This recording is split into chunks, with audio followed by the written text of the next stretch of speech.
Good morning, Rit. Good morning. What a fun conversation. San Diego and the food scene. I think I got here San Diego about 7 years ago, and I thought the Spanish influence here was massive. Mm-hmm. Tacos everywhere. Eat tacos everywhere. So Can't get I enough. mean, you're in the food business. Yeah. You're the food blogger expert here.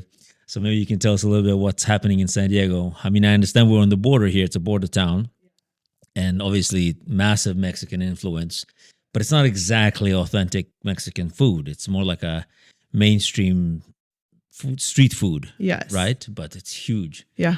I mean, you see a lot of restaurants. You see what they're producing.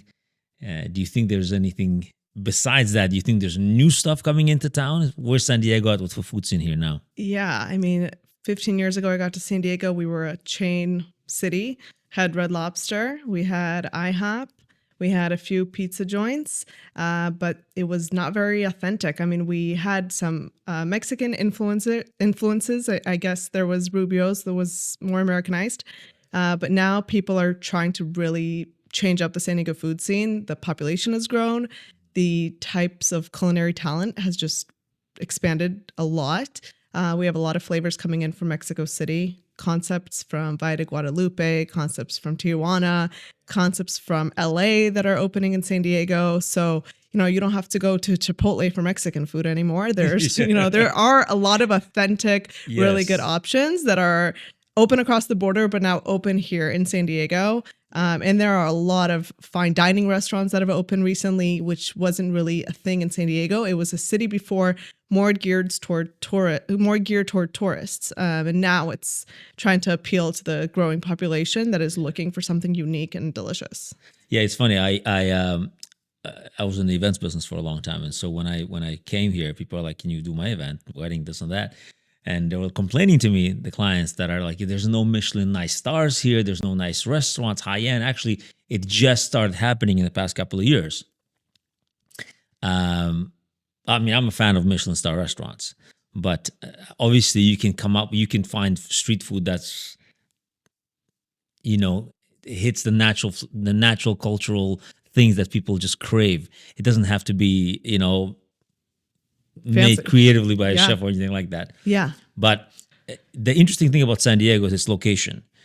You have wine country, Temecula and all that area. You have also Mexico right now is booming with the whole wine, the Guadalupe, right? That whole area. So, but since you're a border town, I mean, you have over 1 million crossing the border every day. And I'm thinking like, okay, these are not just Mexicans. We're talking about, you have migrants, you have, right now Ukrainians and Russians and all this stuff happening, right? So the city is growing, right? Do you notice a food change in that area? Or besides Mexican, do you notice other things happening? I mean, I think that a lot of restaurants, I know that several concepts from Mexico City opened here that are not necessarily Mexican food. And because that's a kind of a mix of people in a lot of immigrants in that city specifically, and a lot of different cultures. There's a lot of Brazilian food, Japanese food, seafood, not necessarily like your standard Mexican food. And you see those flavors. You also see a huge growth in European influences here, people that are doing like more home-based kitchen businesses, a lot of different catering businesses with all those flavors, which didn't really exist here until probably the last 5 years, and more so when all the immigrants came from Europe with the influx in San Diego. So there's definitely a big cultural shift in food, and towards European more, you're saying? I mean, there's just a lot more European influence and a lot more opportunity for people that just came here and can open these home-based businesses. I mean, during COVID, you saw a lot of people opening these catering businesses. Restaurants were closed. It was to-go only.